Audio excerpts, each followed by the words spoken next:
మూలాధార చక్రాన్ని యాక్టివేషన్ చేయాలి అంటే ఆపాన ముద్ర వేయాలి. లం స్వాదిష్టాన చక్రము, ఈ జలముద్రను వేయాలి.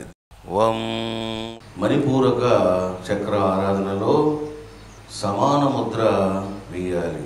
రం సూర్య చక్రం ఇక్కడ ఉంటుంది, రైట్ హ్యాండ్ సైడ్ సమాన ముద్ర వేయాలి.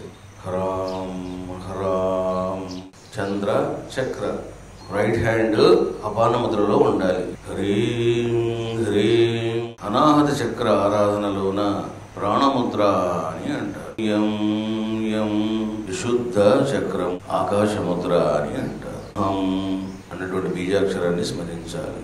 ఆజ్ఞా చక్రము విద్యా ముద్ర. హం క్షం సహస్రార చక్రము చిన్ముద్ర వేయాలి. ఓం ఓం ఓం